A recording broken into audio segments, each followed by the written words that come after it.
Okay, please continue here. 20,000. How much? 20,000 Newton per 20,000. centimeter square. Okay, right. 20,000 Newton per centimeter square. Right. After that, go for the next problem.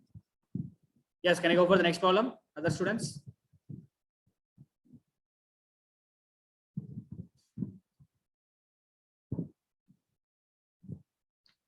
Right. Take the next problem. What is the bulk modulus of elasticity of a liquid? So we need to find K value, which is compressed in a cylinder from a volume. Nothing but here volume values he has given. Last problems, if you see, he has given the change in the pressure values. So cylinder volume from 0.0125 meter cube at, so pressure also given at that point. Initial is 80 Newton per centimeter square pressure to a volume of 0.0124 meter cube at 150 Newton per centimeter square pressure. So what things he has given here? Initial volume V1 is given and initial pressure P1 is given. So V1 value, V2, P1 value, write down in the given value, given data. So initial value V1 equal to 0.0125 meter cube at P1 equal to 80 Newton per centimeter square. 80 Newton per centimeter square.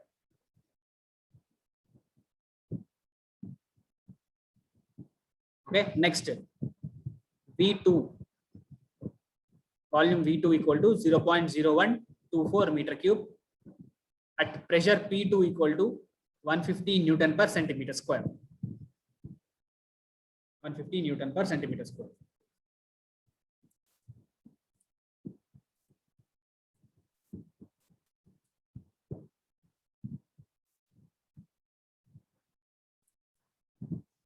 Is it visible? Question? Yes, sir. Since I need to solve here, I made it small size. That's all. Right. So first write down the given data. Given P1 equal to 80 Newton per centimeter square.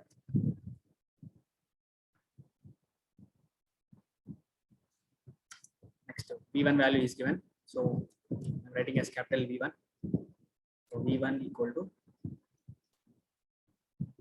0.0125 meter cube. Next, he has given P2. Sir, V should be considered as 100, sir. Which one? V, original volume. I didn't get. Sir, original volume should be considered as 100. No, here it is given. Last problem, if you see, there he gave in percentages. Remember Yes, that when it is given as tell. What is it about? He gave us V1, V2, no, sir. How to get a V1 value? V value. V is nothing but Original change. Here dV value. Original volume is nothing but V1.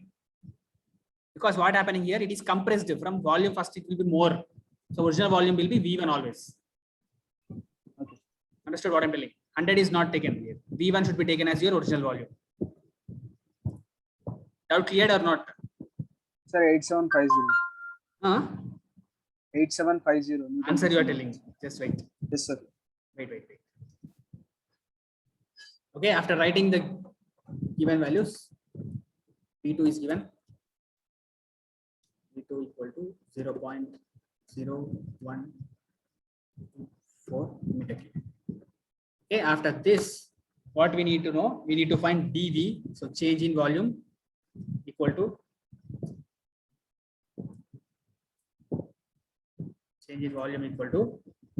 what you will get? Difference of this V1 minus V2.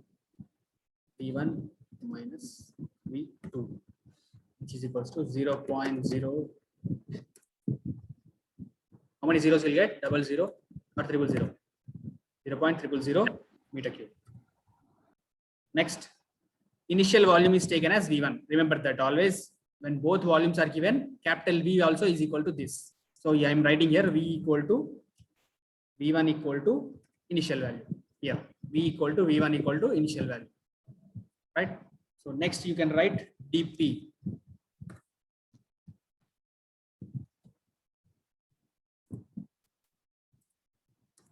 So dP, nothing but change in pressure. dP equal to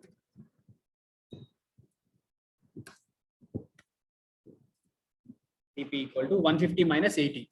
150 minus 80 is equals to 70 Newton per centimeter square. Right. So what is asking to find? He's asking to find the bulk modulus of elasticity. So you already know the formula K equal to dP by dV by V. So dP value is there 70, dV value is there 0.0001, and V value is 0.0125. So find K value. So K equal to dP divided by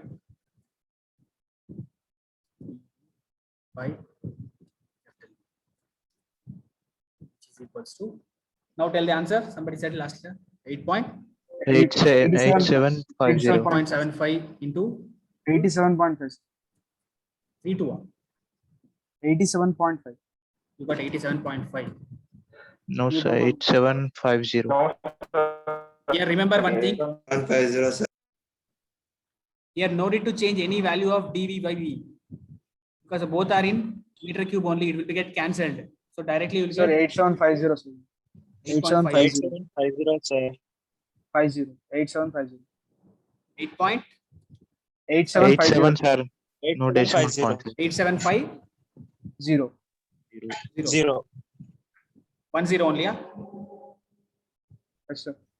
Okay. Correct only. So that you can write it as 8.75 into 10 cube or this value. Both are correct.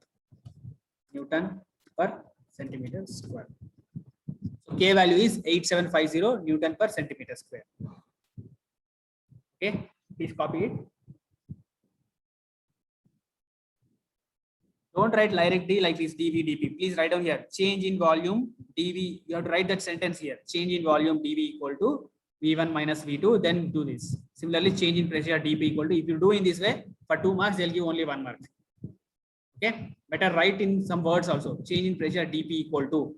Next after that write here the bulk modulus of elasticity of a liquid is equals to K equal to dP by dV by V. Then solve the problem. Okay. Don't directly write the problem and solve it. Okay, if it is completed, I'll go for the next slide.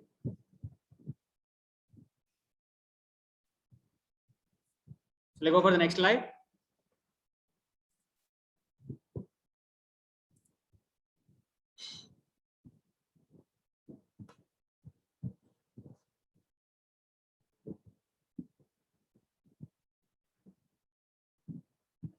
Right, next. So next topic we have is your vapor pressure. I think from school days you are studying what is vapor and vapor pressure. So vapor pressure, nothing but it is a pressure exerted by a vapor in equilibrium with its liquid state. Nothing but as you boil some fluids, what happens? The vapor is generated. So because of that vapor, some pressure will be generated. Suppose if you see the flask here, these are the vapors formed inside this. So what happens as you further boil it, what happens? Vapor is continuously increased and it will create some pressure there. Okay, so that is that pressure is called as your vapor pressure. Pressure created by your vapor. The pressure exerted by a vapor is called as vapor pressure. So liquid molecules at the surface escape into the gas phase. As you boil it, what happens? The liquid phase is converted into a gaseous phase. These gas particles create pressure above the liquid in a closed container. So what happens? That gas particles which are created because of this create some pressure inside the liquid if it is a closed container. If it is free to escape, what happens? It will escape freely. So no pressure will be created. So that is your vapor pressure. The pressure exerted by a vapor in equilibrium with its liquid state is called as vapor pressure. Okay, please write down the definition. Vapor pressure is the pressure exerted by a vapor in the equilibrium with its liquid state.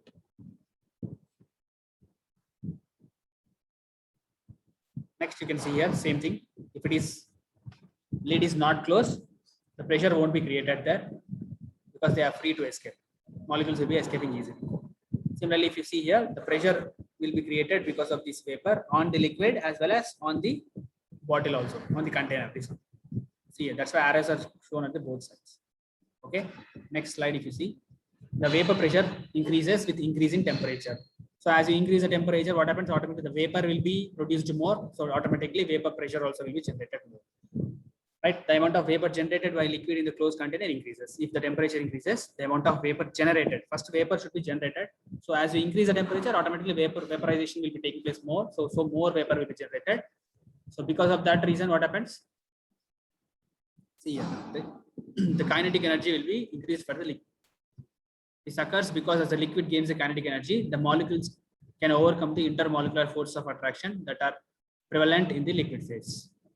So that's why what happens, more pressure will be created as you increase the temperature. Next, because of this vapor pressure, what happens in some cases, there is a phenomenon called cavitation. So cavitation is produced because of these vapor bubbles which are created. Vapor bubbles will be generated sometimes.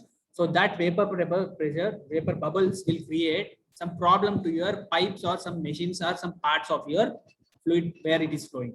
So if you see this image, this is some metal part for the where the fluid will flow always in this. So what happens in some cases, the bubbles will be formed, more amount of vapor bubbles will be formed. So what happens to that vapor bubbles? It will blast, nothing but it will, sometimes it will blast there. Vapor bubbles will be blasted, nothing but it will blast. As it blasts, what happens? Inside some pressure will be there. That pressure will create a phenomenon called as cavitation. So this cavitation is nothing but they will affect the surfaces of these parts which are attached, nothing but it will remove the material. As it explodes, what happens? The material will be removed from these parts here. So see here, this is the part which is called cavitation. Yeah, sorry. Because of the cavitation, this part is completely eroded or the material on this is removed there, right? So erosion process will be taking place because of the blasting of that vapor bubbles. Okay, so first we will find the definition. So cavitation is defined as a phenomenon of formation of vapor bubbles of a flowing fluid liquid in a region where the pressure of the liquid falls below its vapor pressure. So this is the definition of the cavitation. So cavitation is defined as the phenomenon of formation of vapor bubbles. So these vapor bubbles, because of the low pressures at some areas of the fluid flowing, what happens? It will blast there. So that blasting causes some effect there. That effect is called cavitation. Okay. So why the name cavitation is given is here. See, if you see, there are some cavities generated here. Small material is removed. Okay. Like small holes, it is there, cavities. So that's why the term is called as cavitation here. Okay. When the vapor bubbles blast, it will sounds like these rocks. See here, but some sound will come, popping sound of that vapor bubbles, right? Will affect any material. These are the cavitation problems. What you will see, erosion will be there, sound will be coming, will attack any material. Worse with high pressure. If the pressure is more, automatically the bubbles generated will be more, and the pressure of the bubble will produce more cavitation in these parts. So this is nothing but cavitation, vapor pressure and cavitation. As the vapor pressure increases inside the bubbles, the cavitation also will be increased, right? Next term, next what we have is in the first unit we have dimensions and units. I said already, first point in the first unit. Okay, so what we need to know, dimension. Till now we have seen only units for all the what is that, all the properties of the fluids. What are all the things we have seen is this one: velocity, acceleration, force, pressure, stress, density. These are all things we have seen. We have seen only the units. Now we need to know the units for that. Sorry, dimensions for that. So what is dimensions first? We need to know. Right, dimension of a measure is independent of any part. Nothing but, for example, if you see velocity, we can write it as meters per second or centimeters per second. So there you can see the term dimension, nothing but meter. You can write it as centimeter per second or meter per second in any way, or miles per second. So these terms comes under your dimension. So always the dimension, nothing but it is distance. Meters per second or centimeters per second is always a distance. So dimension for a distance is L. The term L denotes the dimension for distances. It may be in meter, kilometer, miles, anything. So these dimensions is nothing but that thing. So L is the dimension of your velocity, nothing but in terms of meters or miles or anything. So L by T is your dimensional unit or dimension for your velocity. Generally, what is the unit? If you say it is meters per second. So meter is nothing but the dimension of meter is this one, length, L. L is the distance or L. Similarly, T is the time always. Time is denoted by second, hours, minutes. So all that comes under your time only. So that is denoted by T. So this is nothing but your dimensions. So fluid mechanics deals with the measurement of many variables of many different types of units. Hence, we need to be very careful to be consistent. So dimensions and base units we are learning now, right? So dimensions always will be written in terms of length, basic terms, length, time, all that things will take. Mass, m, kg or gram or anything can be taken as mass. That is m, capital M. So you can see a tabular column here. Dimensions. So these are the basic dimensions: mass, length, time, temperature. So the symbols for these dimensions: mass is denoted by m, length is denoted by l, time is denoted by t, temperature is denoted by theta. Okay. Similarly, kilogram, SI units you know already. Kilogram is kg, meter is m, second is s, Kelvin is k. And these are derived. These are general basic things. Derived means what we can use this mass per second, kilogram per second, in that way. So if you see, velocity t is nothing but meters per second. So meter is a length. So length is denoted by L dimension. So the dimension for this is L by t, or you can write L t power minus 1 by t. L by t or L t power minus 1. So meters per second. So dimension will be L t power minus 1. Similarly, if you go for acceleration, we know acceleration formula, that is, sorry, units of acceleration is meter per second square. So again, meter is nothing but a length. So L t power minus 2 becomes your dimension for acceleration. Force, what is F? Force equal to mass into acceleration. So mass is denoted by symbol m.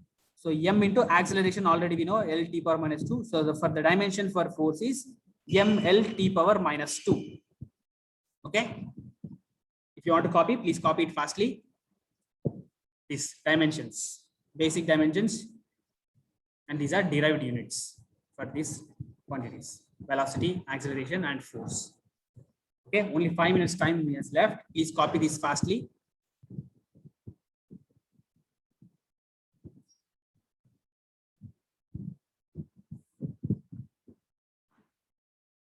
And we have other derived quantities, like nothing but we have to see the dimensional units for your all the things till now which we have seen. Nothing but per pressure. Pressure, what is the dimensional unit? So that is, for pressure, unit is Newton per meter square. So Newton is nothing but MA. Already we have seen here. For Newton, it is MLT power minus 2. So MLT power minus 2 per meter square. Again, length square will come. Divided by L square.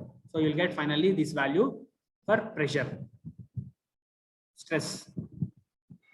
Next, for density, kg per meter cube. Kg is in terms of mass. So m. M by meter means length, L power minus 3. In that way, you have this tabular column. So here, this relative density is nothing but specific gravity. So specific gravity is a unitless quantity, nothing but density by density. So there won't be anything.